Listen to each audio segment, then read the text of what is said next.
Hi everyone, welcome to study word classes. तो friends, Bihar शिक्षक भर्ती से रिलेटेड जो इन्फॉर्मेशन है उसको हम लोग डिटेल में समझने वाले हैं।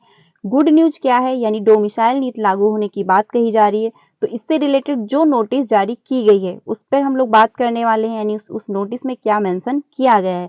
और आपका 1 to 5, 6 to 8, 9 to 10, 11 to 12 वाले कैंडिडेट यानी जो भी एग्जाम देने वाले हैं टीआरई 3 में, किस दिन उनका एग्जाम होने वाला, इस पर भी हम लोग बात करने वाले हैं। एग्जाम सेंटर से रिलेटेड क्या इंफॉर्मेशन है, इस पर भी हम लोग बात करेंगे। क्या बदलाव हुए हैं टीआरई 3 में और टीआरई 4 में, इस पर भी हम लोग बात करेंगे। तो वीडियो सभी के लिए बहुत ज़्यादा इंपॉर्टेंट होगी। तो एक एक करके सारी इंफॉर्मेशन हम लोग डिटेल में समझ लेते हैं। वीडियो में लास्ट तक बने रहिएगा। सबसे पहले बात करते हैं जो नोटिस जारी की गई है उसमें क्या मेंशन किया गया है। यहाँ पे आप देख सकते हैं ये नोटिस जो है इसमें बात कही गई है बीपीएससी टीआरई 3 में डोमिसाइल नीति पुनः लागू करने के संबंध में, यानी डोमिसाइल जो है उसको फिर से लागू किया जाए। इसके संबंध में जो पत्र लिखा गया था मुख्य सचिव को, उसमें क्या मेंशन किया गया है इसको हम लोग डिटेल में समझ लेते हैं। सविनय निवेदन पूर्वक अंकित करना है कि बिहार में तीसरे चरण यानी टीआरई 3 की बहाली चल रही है। आगामी माह में परीक्षा भी होने वाली है। पिछले टीआरई 1 और टीआरई 2 में अन्य राज्य के जो है बच्चों ने फर्जी निवास, कम मार्क्स यानी सीटेट में क्या थे, उनके कम नंबर थे, सीटेट एस्टेट लगातार जो है जॉब में आ गए हैं। अभी जो है उसको फिर से जांच करके बाहर निकाला जा रहा है। अन्य राज्य में भी पहले से ही स्थानीय नीति लागू किया हुआ है, इसीलिए अब आगे से कोई भी समस्या नहीं बने, इसके लिए बिहार में डोमिसाइल पुनः लागू करें, जिससे फर्जी लोग जो हैं फर्जी निवास बना करके नहीं आए। विदित हो कि टीआरई 1 में जब फॉर्म भरे जा रहे थे तो बीच समय में डोमिसाइल जो था उसको खत्म कर दिया गया था। यानी जब टीआरई 1 का नोटिफिकेशन आया था, उसके जो फॉर्म फिलअप किए जा रहे थे, तो उस टाइम आपका जो है डोमिसाइल नीति खत्म कर दी गई थी। उसमें क्या कहा गया था कि अदर स्टेट के भी कैंडिडेट फॉर्म अप्लाई कर सकते हैं। तो मांग ये की जा रही कि डोमिसाइल जो है उसको पुनः फिर से लागू किया जाए। आगे जो मेंशन किया गया है, अब पुनः डोमिसाइल जो है लागू किया जाए, जिससे हम जो है सभी बिहार के बच्चों के साथ न्याय होगा और शिक्षा विभाग को भी परेशानी नहीं होगी, क्योंकि अदर स्टेट के अगर कैंडिडेट नहीं होंगे तो इनको ज़्यादा दिक्कत नहीं होगी। आगे जो इसमें मेंशन किया गया है, यानी जो जिन लोगों को सूचित किया गया है, इसमें माननीय मुख्यमंत्री को सादर सूचनार्थ है, माननीय उप मुख्यमंत्री जी को मतलब सादर सूचनार्थ है, माननीय शिक्षा मंत्री को भी दिया गया है, विधानसभा विपक्ष के नेताओं को सादर सूचनार्थ है, और आपका बिहार के सभी मंत्रीगण को भी सादर सूचनार्थ है, यानी ये सभी को इंफॉर्मेशन दी गई है। तो ये है इंफॉर्मेशन, यानी डोमिसाइल नीति लागू होने की मांग कही जा रही है। ये पत्र जो है भेजा गया है, और इसमें है क्या, इसमें समस्त बिहार के अभ्यर्थी हैं, ठीक है, यानी समस्त बिहार के अभ्यर्थी ये चाहते हैं कि डोमिसाइल जो है वो लागू किया जाए। अब आयोग इस पर क्या निर्णय लेता है, इसको सेलेक्ट करते हैं, यानी कि डोमिसाइल नीति लागू करते हैं या फिर नहीं करते हैं, जो भी इंफॉर्मेशन आएगी आपको यहाँ से इन्फॉर्म कर दिया जाएगा। लेकिन डोमिसाइल की जो है मांग की जा रही है।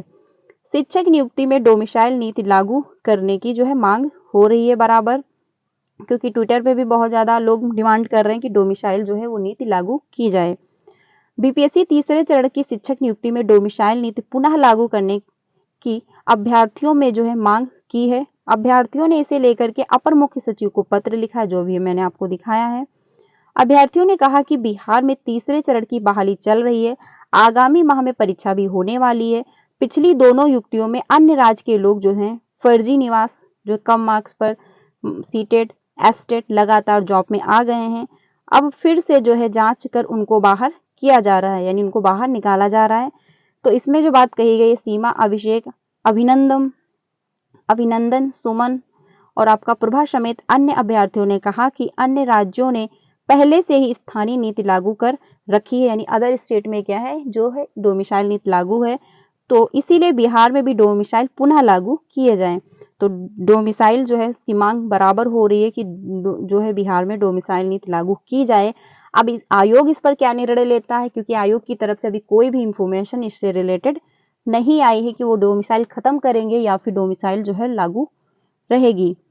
अब इस पर जो भी निर्णय लिया जाएगा आपको इन्फॉर्म कर दिया जाएगा। अब हम लोग बात कर लेते हैं टीआरई 3 में। ये नोटिस जो है टीआरई 3 एग्जामिनेशन से रिलेटेड जो है आउट हुई थी। तो इसमें जो है मेंशन यही किया गया है बस कि आपका जो एग्ज़ाम है 19 जुलाई से लेकर के 22 जुलाई तक होने वाला है।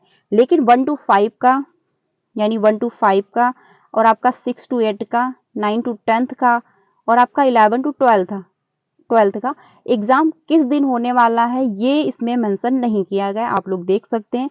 तो अगर आपको कहीं से इंफॉर्मेशन मिल रही है कि TRE 1 to 5, 6 to 8, 9 to 10th और आपका 11 टू 12th का एग्ज़ाम इस दिन होने वाला है, तो आप जो है बिलीव मत करिएगा, क्योंकि अभी तक आयोग की तरफ से ये मेंशन नहीं किया गया है कि आपका जो एग्ज़ाम है कौन से दिन होने वाला है। यानी कि एग्जामिनेशन की डेट तो फाइनल हो चुकी है कि आपका इस दिन एग्ज़ाम होगा, लेकिन 1 टू 5 का, 6 टू 8 का कौन से दिन एग्ज़ाम होने वाला है ये अभी तक आयोग की तरफ से कोई भी अपडेट नहीं आई हुई है, क्योंकि यही ऑफिशियल नोटिस जारी हुई, उसके बाद से अभी इससे रिलेटेड कोई ऑफिशियल नोटिस जारी नहीं की गई है।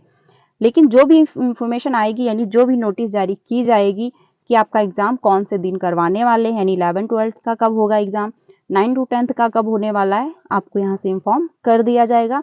बस यही है कि आप लोग तैयारी करते रहिए। और आपका जो एग्ज़ाम होने वाला है वो एक ही शिफ्ट में होगा, यानी पहले इसके क्या था, मॉर्निंग शिफ्ट में और इवनिंग शिफ्ट में आपका एग्ज़ाम होता था, लेकिन इस बार क्या है, चेंज किया गया है कि आपका जो एग्ज़ाम है सिर्फ और सिर्फ एक ही शिफ्ट में होने वाला है। ठीक है, तो आपका जो एग्ज़ाम है कौन से दिन होगा ये आयोग की तरफ से जो भी नोटिस जारी की जाएगी आपको यहाँ से इन्फॉर्म कर दिया जाएगा। बाकी यहाँ पे एक लाइन ये भी मेंशन की गई है कि अपरिहार्य कारणों से तिथि में बदलाव हो सकता है, यानी तिथि में परिवर्तन भी किया जा सकता है। तो अगर इसमें कोई चेंजमेंट होता है डेट में तो भी आपको यहाँ से इन्फॉर्म कर दिया जाएगा। तो ये इन्फॉर्मेशन है, यानी कि अभी आपके एग्जामिनेशन की डेट तो फाइनल है, लेकिन कौन से दिन आपका एग्ज़ाम होने वाला है 1 टू 5 का या फिर 6 टू 8 का ये मेंशन नहीं किया गया है। अब हम लोग बात कर लेते हैं एग्ज़ाम सेंटर जो लिस्ट है। देखिए एग्ज़ाम सेंटर की जो लिस्ट है वो आपकी जारी हो चुकी है, यानी कि जो एग्ज़ाम सेंटर की लिस्ट है वो मतलब फाइनल बन चुकी है, बट अभी जारी नहीं की गई है, क्योंकि रीज़न इसका ये है कि आपके एग्ज़ाम जो है होने वाले हैं 19 जुलाई से, वो भी 100% फाइनल नहीं है कि आपका एग्ज़ाम जो है वो जुलाई से ही होगा। ठीक है, इस वजह से आपके एग्ज़ाम सेंटर की जो लिस्ट है अभी आउट नहीं की गई है, अभी जारी नहीं की गई है। लेकिन जल्द ही अगर ये फाइनल हो जाता है कि आपका जो एग्ज़ाम है वो जुलाई में ही होने वाला है, क्योंकि लास्ट की वो लाइन जो है ये सभी को दिक्कत कर रही है कि क्या इसमें चेंजमेंट हो जाएगा, तो इस वजह से आपके एग्ज़ाम सेंटर की लिस्ट अभी तक जारी नहीं की गई है। जैसे ही जारी होगी एडमिट कार्ड से रिलेटेड जो अपडेट आएगी आपको यहाँ से इन्फॉर्म कर दिया जाएगा। अगर आपका फाइनल डेट है कि 19 जुलाई से आपका एग्ज़ाम होगा, तो आपका जो एडमिट कार्ड है वो 17 जुलाई तक डिक्लेयर कर दिया जाएगा। आप लोग डाउनलोड कर, मतलब 17 जुलाई से आप लोग डाउनलोड कर पाएंगे। बदलाव क्या हुआ है, TRE 3 का आपका जो एग्ज़ाम होता है वो एक ही अब शिफ्ट में होगा, 2 शिफ्ट में नहीं होने वाला है। TRE 4 अब आपका अगस्त में ना होकर के आगे यानी कि सितंबर तक चला जाएगा, क्योंकि TRE 3 आपका जब जुलाई में होगा तो रिजल्ट आपका अगस्त में आएगा। काउंसलिंग होगी, सारा प्रोसेस होगा, उसके बाद रिक्त पद कितने हैं डाटा तैयार किया जाएगा, उसके बाद जो है नोटिफिकेशन आएगा, तो आपका एग्ज़ाम जो है TRE 4 अगस्त में ना होकर के आगे बढ़ जाएगा। तो ये इंफॉर्मेशन है, यानी डोमिसाइल नीति जो है लागू होने की मांग बराबर हो रही है। अब आयोग इस पर क्या निर्णय लेता है, लागू करते हैं या नहीं करते हैं, जो भी इंफॉर्मेशन आएगी आपको यहाँ से इन्फॉर्म कर दिया जाएगा। तो चैनल के साथ बने रहिएगा। चैनल पर पहली बार आए हो तो प्लीज़ वीडियो को लाइक करके चैनल को भी सब्सक्राइब कर लीजिएगा, क्योंकि यहाँ से आपको सारी इन्फॉर्मेशन मिलती है टीचिंग से रिलेटेड, एंड आपको क्लासेस भी प्रोवाइड की जाती हैं। अगर आप सीटेट की प्रिपरेशन कर रहे हैं, पेपर 1 हो या फिर आपका पेपर 2 हो, 3 बजे और 5 बजे अगर आप दोनों क्लासेस ज्वाइन कर रहे हैं तो आपका अच्छे से क्वालिफाई हो जाएगा। अगर कोई इन्फॉर्मेशन आती है तो आपको यहाँ से इन्फॉर्म कर दिया जाएगा। मिलते हैं नेक्स्ट वीडियो में। Thank you.